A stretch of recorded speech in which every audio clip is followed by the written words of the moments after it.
Blessed morning, everyone. Happy New Year. It's a new year. It's January 1, 2025 at tayo ay nagpapasalamat sa ating Panginoong Diyos Ama sa pangalan ng kanyang anak na si Jesus at ng banal na Espiritu na tayo ay nakaraos sa buwan o sa taong 2024 at ngayon ay 2025 na! Hallelujah! Praise the name of the Lord! Salamat sa Diyos sa kanyang kabutihan at tayo ay nakaraos sa buong taon ng 2024 at ngayon ay January 1. So ang ating gagawin naman sa Team Jesus ay hindi na morning devotion kundi daily Bible reading tayo nang sa ganoon ay mas lalo nating maintindihan ang salita ng Diyos as the Holy Spirit leads. So ngayon ay January 1. So shout out sa lahat ng mga makikinig o makakarating ang mensaheng ito ng ating Panginoong Hesus sa Facebook at sa YouTube. So welcome dito sa ating live at dito sa ating pag-aaral sa salita ng ating Panginoong Hesus. So unang-una ay kinikilala natin ang presensya ng banal na Espiritu na dapat ay ating maging gabay sa bawat araw, lalo na kung tayo'y nag-uumpisa pa lang sa taong ito. So, hallelujah! Maraming salamat po, Panginoon Diyos Ama, sa pangalan ng iyong anak na si Jesus at ng banal na Espiritu. At kami po ay nakaraos sa taong 2024. Ako, kami at ng aming mga pamilya, ligtas sa anumang kapahamakan, Panginoon Diyos Ama. Thank you, Lord Jesus, sa iyong kabutihan, sa iyong katapatan sa amin. Ligtas po kami, maayos ang aming mga katawan, walang sakit. Lord, thank you. Thank you so much. Tinataas ka namin, Panginoon, sa bawat araw, sa bawat sitwasyon ng aming mga buhay. Ikaw ang Diyos na tapat at sinasamba ka namin, pinupuri ka namin sa Espiritu at sa katotohanan sapagkat ikaw lamang ang nararapat na itaas at kilalanin, Panginoong Hesukristo. Sa sanlibutan, ikaw lamang po ang aming itinataas. Hayaan mo ang iyong banal na Espiritu ang aming maging gabay sa bawat araw, sa sitwasyon na ito, sa oras na ito na kami po ay nagbibigay oras upang pakinggan ang iyong mga salita, upang pag-aralan ang iyong mga salita. Holy Spirit, we welcome you in our midst. Ikaw po ang magsasalita, itago mo ang iyong lingkod sa krus ni Jesus. Nang sa ganon, hindi ako ang makikita, kundi ang kapangyarihan ng Diyos Ama, ang kagalingan, ang kaluwalhatian ng Diyos Ama sa pangalan ng kanyang anak na si Jesus. Oh, hallelujah! We praise you, we adore you, Father God, Lord Jesus, Holy Spirit. Oh, hallelujah, hallelujah, hallelujah. Kinikilala namin at dinideklara namin ang kapangyarihan, ang pagiging Diyos ni Panginoong Hesus sa aming mga buhay at sa aming mga pamilya sa taong 2025. At dinideklara namin na ikaw, Panginoong Hesus, ang maghahari sa aming mga isipan at sa aming mga puso. Gabayan mo kami sa bawat araw na masunod namin ang iyong kalooban para sa kapurihan ng Diyos Ama. Hallelujah! Lahat ng ito ay aming pinagdadasal sa pangalan ni Jesus. Amen! Hallelujah! Praise the name of the Lord. So dito tayo, dahil noong lakaraan nating mga praise o morning praise, ang pinag-uusapan natin ay ang Acts, no? So alam na natin kung anong nangyari kay Paul sa Acts. So dito tayo sa Romans. So pag nagbabasa tayo ng Biblia, mga ka-Team Jesus, hindi lang yan siya. Basta one verse, basta nakapagbasa. No. Kailangan kung magbasa tayo ng Biblia, intindihin natin ang laman ng Biblia. Hingin natin ang banal na Espiritu na gagabay sa atin hanggang saan tayo magbabasa. Yan ang sinasabing Bible study. No? So pinag-aaralan natin ang salita ng Diyos upang maintindihan natin kung ano ang mensaheng nais iparating. Hindi lang yung basta kay nakapagbasa tayo ng isang verse, tama na. No. Minsan nga, pag nagbabasa tayo ng Biblia, ay maaring ang Holy Spirit ay ililid pa tayo ng mahabaan pa. So, huwag nating limitahan ang nais o ang hangarin ng banal na Espiritu na makipag-usap sa atin. Hindi yung okay. Basta nakapagbasa na ako ng salita ng Diyos, that's it, post na agad, ganyan. No. Kailangan na lead tayo by the Holy Spirit nang sa ganoon ay maintindihan natin ang mensaheng nais iparating ng banal na Espiritu. At kung tayo ay mag-post sa Facebook, ay maintindihan din ng mga titingin nito, ng mga babasa nito, sapagkat una na tayong na ministeryo ng salita ng Diyos. Tandaan natin, hindi tayo makapagbibigay ng anumang bagay sa kapwa natin kung wala tayo nito. So dapat ay tayo mismo muna ang nakaintindi, tayo mismo muna ang nakaranas sa mensahe ng ating Panginoong Hesukristo bago natin maibahagi sa iba, bago tayo makapagministeryo sa iba, na maintindihan nila at maiugnay din nila ang kanilang mga buhay. Kaya, dapat kung tayo magbasa ng ating Biblia ay maging tapat tayo, maging seryoso tayo, hindi yung dahil requirement man yan, kaya ganun, no. Ang pagbabasa ng Biblia ay for our own benefits. That is for our own benefit. Upang sa taong 2025 ay mas lalo nating makilala ang ating Diyos na pinaglilingkuran, mas lalo tayong maging matibay ang ating pananampalataya at ang ating personal na relasyon kay Panginoong Hesukristo. Hindi sa kahit na sino, kundi kay Panginoong Hesukristo. Okay? So tingnan ninyo ang inyong mga Biblia sa Romans. Ang aking Biblia ay English. English ito.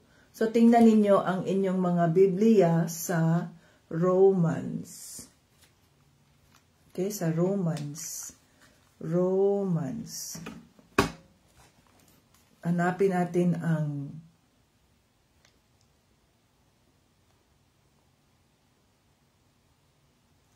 Romans 1. Chapter 1. Romans chapter 1. Romans chapter 1. So, kung titingnan natin dito, Romans chapter 1 to 7. Okay, Romans chapter 1 to 7. Basahin natin. Paul, a servant of Christ Jesus, called to be an apostle and set apart for the gospel of God. The gospel he promised beforehand through his prophets in holy scriptures, regarding his Son, who as to his earthly life was a descendant of David, and who through the Spirit of holiness was appointed the Son of God in power by his resurrection from the dead, Jesus Christ our Lord. Through him we received grace and apostleship to call all the Gentiles to the obedience that comes from faith for his name's sake. And you also are among those Gentiles who are called to belong to Jesus Christ. To all in Rome who are loved by God and called to be His holy people. Grace and peace to you from God our Father and from the Lord Jesus Christ. Hallelujah. So dito muna tayo sa Romans 1, chapter 1, 1 to 7. Ayan. So yan na muna kasi daily ang ating Bible reading. So dito, kung titingnan natin, inumpisahan ang Romans 1 kasi itong Romans ay gawa ito ni Pablo para sa mga taga-Romano. Kaya ang in-address na dito, siya si Pablo, ang sabi dito, ang lingkod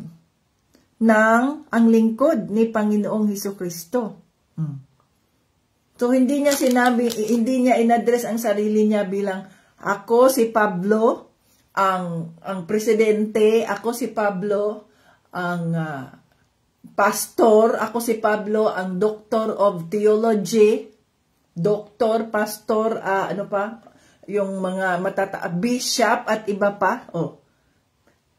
Dito muna, sa simula pa lamang ng Romans, ipinahayag na dito ng Holy Spirit na kung tayo man ay naglilingkod sa ating Panginoong Hesukristo, gaano man kataas ang ating posisyon sa palagay natin sa simbahan na kung saan nandoon tayo, hindi yun mahalaga.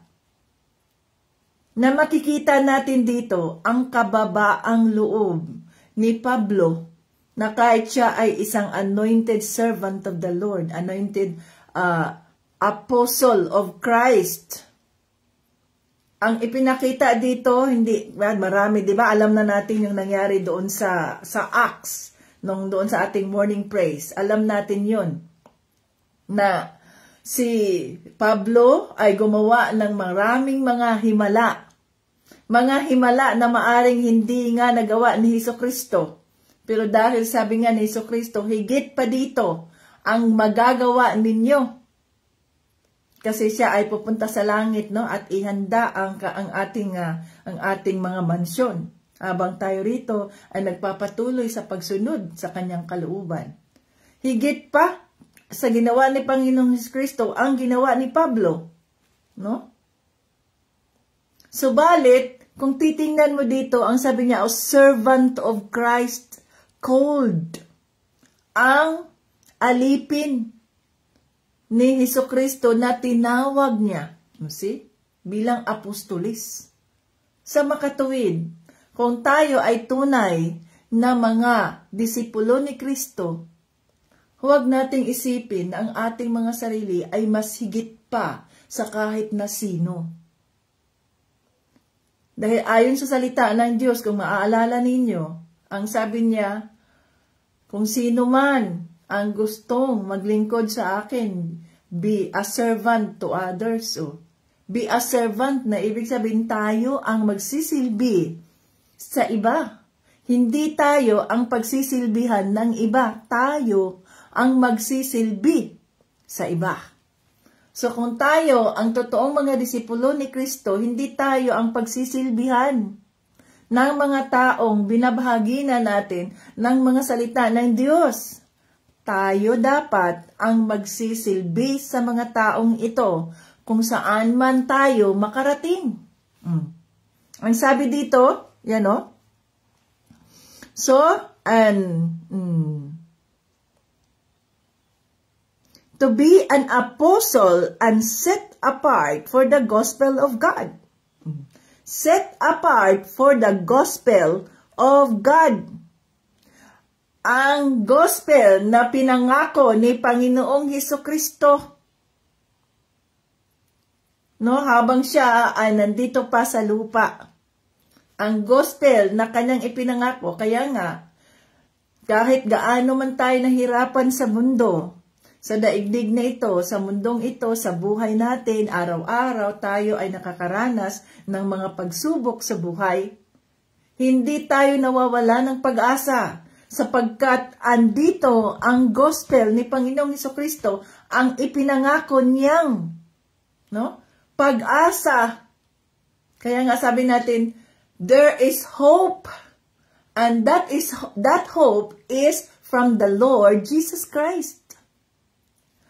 Nandito ang pag-asa, ang pangako ni Panginoong Hesukristo sa kanyang mga salita.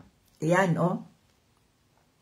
At sinasabi dito, sa pamamagitan ni Kristo, tayo ay nakatanggap ng kanyang biyaya at bilang mga apostoles na tinatawag, to call the Gentiles to the obedience that comes from faith for His name's sake.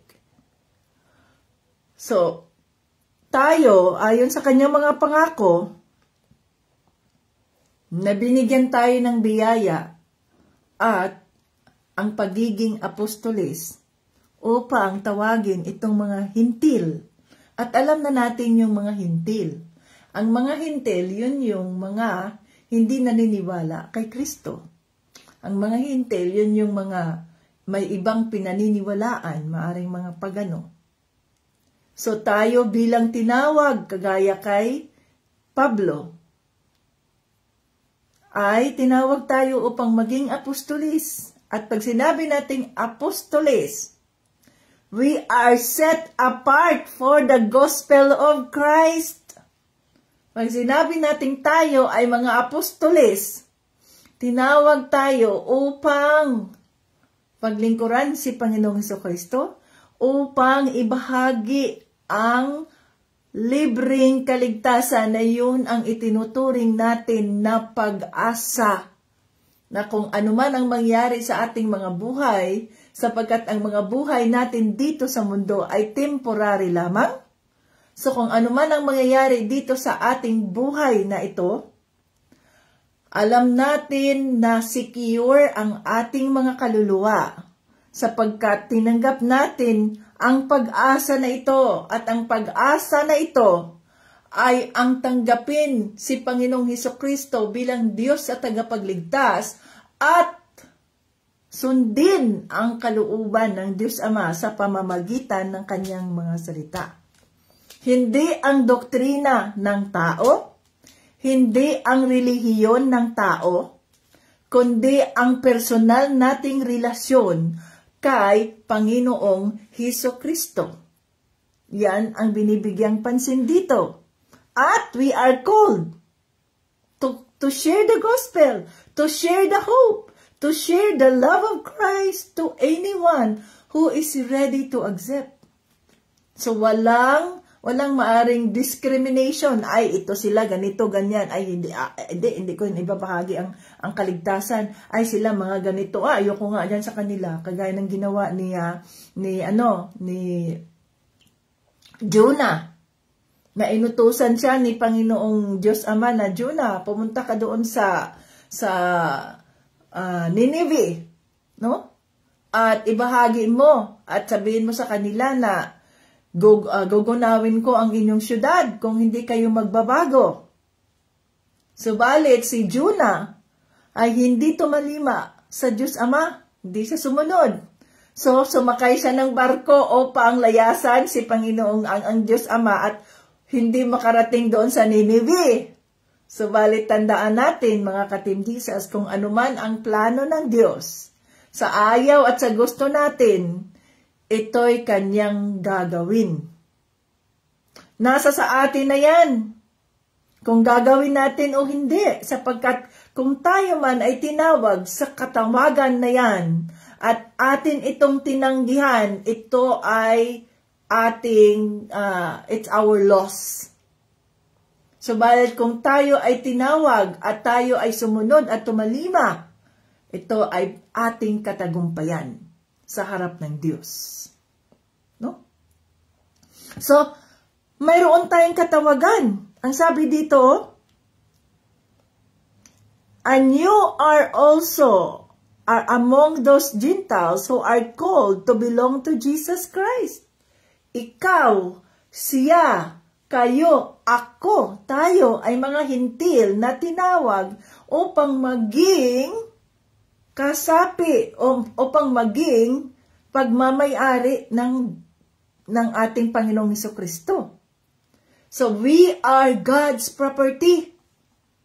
Kaya huwag tayong matakot sa anumang sitwasyon ng buhay natin, anumang mga problema natin. Ideklara natin doon sa harap ng kaaway ng Diyos na I am God's property.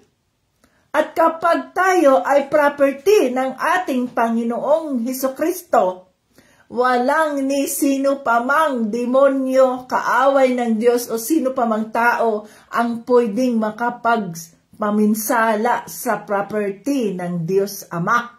Hallelujah. No? So ayan ang sabi dito, to all in Rome who are loved by God and called to be His holy people, grace and peace to you from God our Father, from the Lord Jesus Christ. Oh. Sa lahat ng mga taga-Pilipinas, sa lahat ng mga taga-Amerika, sa lahat ng mga Pilipino, kasi ito ay para sa Roma, tayo ay mga Pilipino, kaya i-address natin ang ating mga sarili sa Pilipino. Sa lahat ng mga Pilipino, ang kapayapaan at mga Pilipino na mahal ng ating Diyos Ama, ang kapayapaan, ang kanyang mga biyaya at kapayapaan mula sa Diyos Ama ay nasa sa inyo. Oh. So ngayon ay January 1. Maaring ang iba dyan ay hindi nakakatulog dahil sa dami ng mga iniisip, sa dami ng mga problema, sa dami ng mga kinakaharap na sitwasyon sa buhay. Ang tanong, sa pag-iisip mo ba ng mga problema na yan, kung paano mo malutasan, kaya hindi ka nakatulog, ito ba ay nakakadagdag ng isang araw sa buhay mo upang humaba ang buhay mo? Hindi. So kung ito man ay hindi nakakatulong sa iyo upang malutas ang iyong mga problema, ang pag-iisip, ang solusyon, ang hindi pagtulog, anxious ka dahil ganito, dahil ganyan. Kung ito mang mga ginagawa mong kilos ay hindi nakakatulong sa iyo, kalimutan mo yun. Magpahinga ka. Let the peace, let the grace and peace from our Lord God Almighty be upon you in Jesus' name. Dahil sa ayaw at sa gusto natin, bilang mga anak ng Diyos, tayo ay property ng Diyos. He got us! Ngayon ay January 1. I-renew natin ang ating mga isipan, i-renew natin ang ating mga puso na hindi ako mag-aalala anuman ang mangyayari sa hinaharap sapagkat ang future ay isang mystery. Ang past ay tapos na. It's a history. Kaya dito tayo haharap sa present kung anuman ang pwede nating magawa para sa kapurihan ng Diyos Ama. Sapagkat hindi natin alam ang bukas. Hindi natin alam kung darating pa ba ang bukas. Kaya nga, sa bawat pagdarasal natin, Father God, sa bawat umaga na tayo ay nagising, Father God, salamat po at ako ay muling nagising. I renew my mind, I renew my heart. I empty myself back to you. Use me for your purpose and your glory. Na ikaw lamang ang mapurihan. Gabayan mo ako ng iyong banal na espiritu upang ako ay maging kagamit-gamit sa iyong kaharian sa araw na ito habang ako ay mayroong pang hininga. Sa pangalan ni Jesus. Amen. So yun dapat ang ating magiging way of life. I-renew natin ang ating mga isipan, i-renew natin ang ating mga puso sapagkat we are properties of God. We are disciples. We are apostles of Christ. We are called for a purpose. So kung ikaw man ay buhay pa ngayong araw na ito, mga ka-Team Jesus, mga kapatid, buhay ka hindi dahil sa iyo, hindi dahil sa pamilya mo. Buhay ka sapagkat may katawagan ka na dapat mong sundin. May katawagan ka sa buhay mo na dapat mong sundin. Ngayon ang unang araw ng taong 2025. Hingin mo kung ikaw ay magkakaroon na ng personal mong pagbabasa sa Romans 1 verses 1 to 7. Hingin mo sa banal na Espiritu ang paglilinaw o yung clarification, yung revelation ng banal na Espiritu kung ano ang iyong katawagan sa buhay mo, kung bakit hanggang ngayon ikaw ay humihinga pa, ikaw ay buhay pa. Sapagkat tayong lahat ay hindi nabubuhay sa sarili lang natin, kundi tayo ay nabubuhay ng dahil sa plano ng Diyos sa mga buhay natin. Oh, hallelujah. Yes, Jesus. Salamat po. So, ayan ang mensaheng nais iparating ng ating Panginoong Hesus sa ating mga sarili, no? Mga ka-Team Jesus. So, pag-isip-isipan natin na magaya tayo kay Panginoong Hesukristo at magaya tayo kay Pablo na puno ng pagpapakumbaba. Maging anuman ang kanyang tagumpay, maging anuman ang sabihin natin ang ginawa ng Diyos Ama, no, sa kanya, ay nananatili pa rin siyang mapagkumbaba sa harap ng Diyos, sapagkat alam niyang siya ay isang disipulo lamang na tinawag ng Diyos Ama. So kung tayo ay mga disipulo ni Kristo, kung anuman ang sabihin nating achievement natin, tagumpay natin sa buhay, na tayo ay naging ganito, the more na tayo ay magpapakumbaba sa harap ng Diyos at kilalanin natin ang kapangyarihan, ang kagalingan ng Diyos Ama sa mga buhay natin, sapagkat hindi tayo ang gumagawa niyan, kundi ang ating Diyos.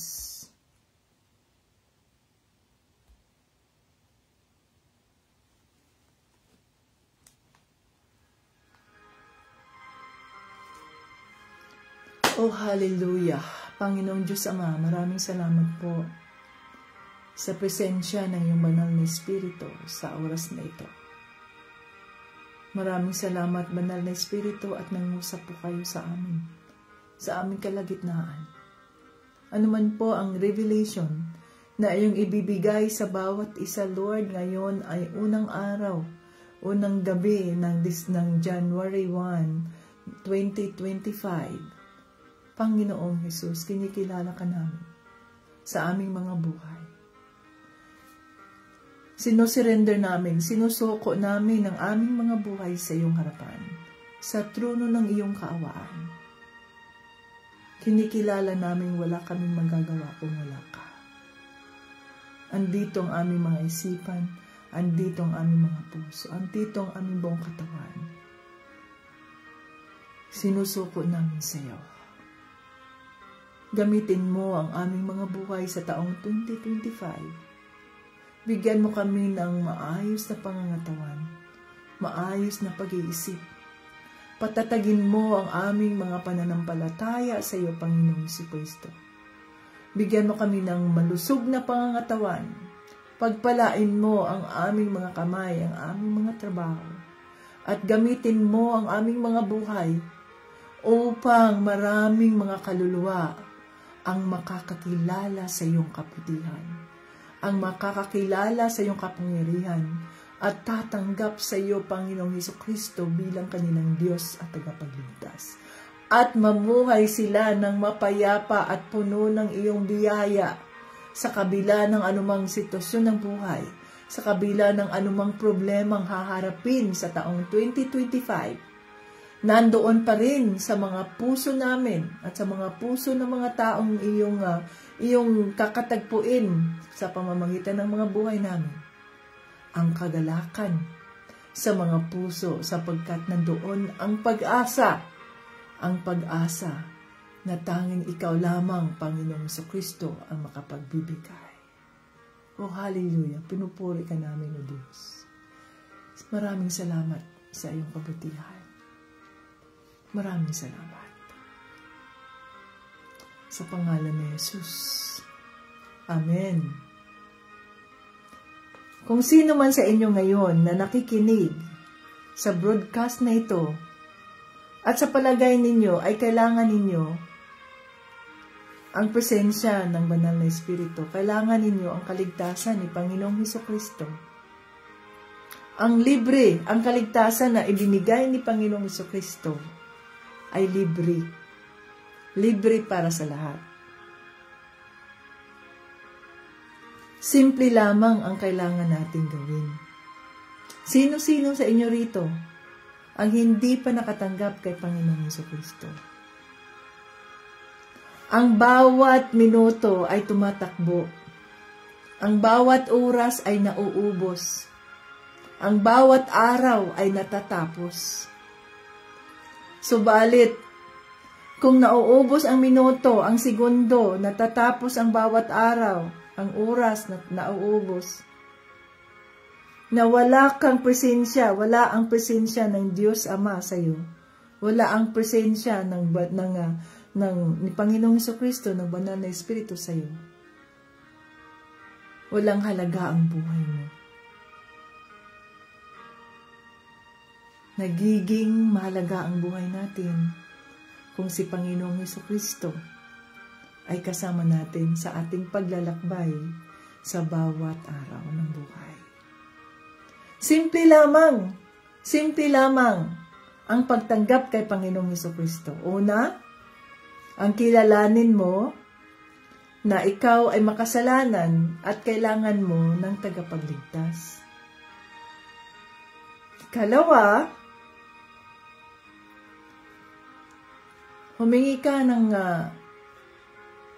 kapatawaran sa iyong mga kasalanan at tanggapin mo si Panginoong Hesukristo. I-welcome mo sa puso mo si Panginoong Hesukristo bilang iyong Diyos at tagapagligtas. At ang pinakamagandang regalo na maibigay mo sa sarili mo sa 2025 ay bumili ka, kung wala ka mang Biblia, ay bumili ka ng iyong Biblia. Pag-aralan mo ang salita ng Diyos.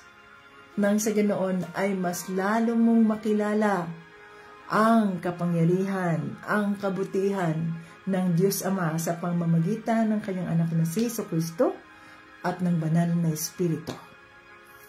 Kaya kung sino-sino man kayong nandito na nakikinig sa mensaheng ito, mangyaring manahimik at magpapakumbaba tayo sa trono ng kaawaan ng Diyos Ama.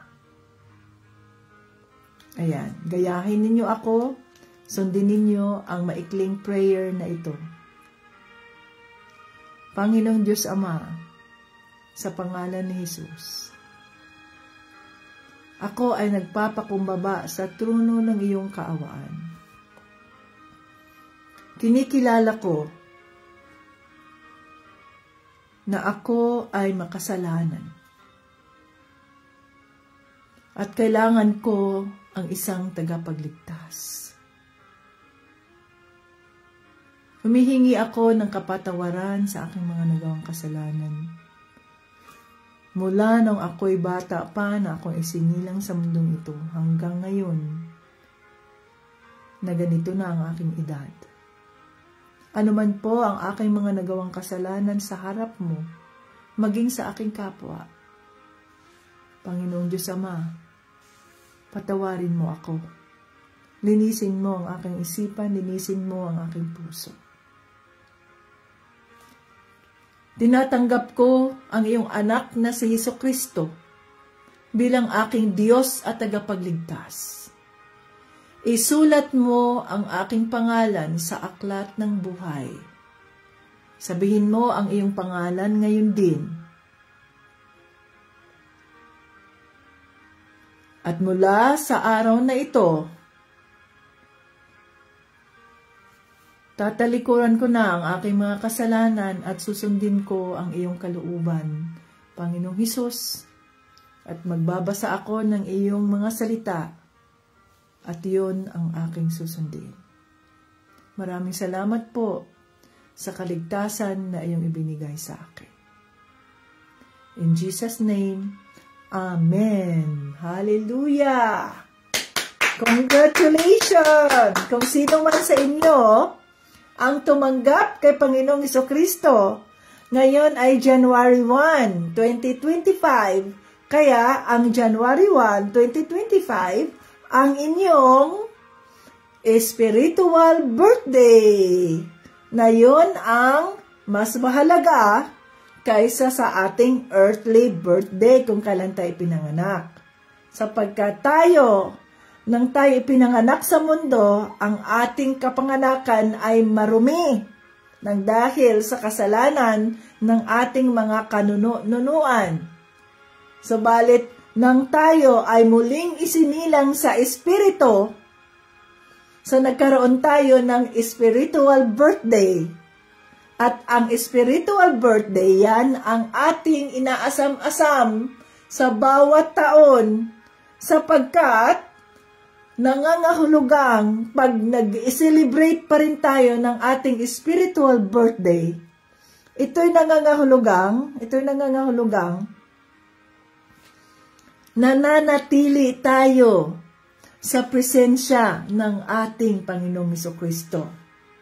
Nananatili tayo sa gabay ng banal na Espiritu. Kaya ang spiritual birthdays para sa akin ay mas mahalaga sapagkat muli akong binuhay ng Diyos Ama at nabigyan ng pagkakataon, nabigyan ng pag-asa na mamuhay ng may dahilan. Live with a purpose.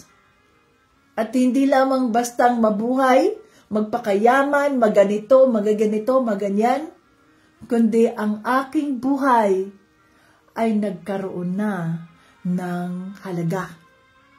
Ang aking buhay ay nagkaroon na ng dahilan.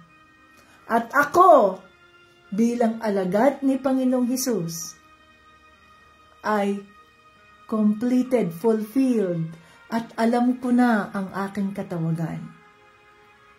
Kaya nandito ako ngayon sa harap niyo, sapagkat yun ang katawagang iniata sa akin na ni Panginoong Hesukristo upang maibahagi ang libreng kaligtasan, ang pag-asang hindi maibibigay ng mundo, ang kapayapaan, ang galak sa puso na hindi maibibigay ng mundo, kundi ito'y maibibigay lamang at matatanggap lamang natin at matatagpuan lamang natin sa pamamagitan ni Panginoong Hesukristo. So maraming salamat sa inyong pagdalo at sa inyong pakikinig. Let the peace, let the grace, and the blessings of our Lord Jesus Christ be upon us all, be upon you and your family. Hanggang sa muli, Jesus loves us. God bless.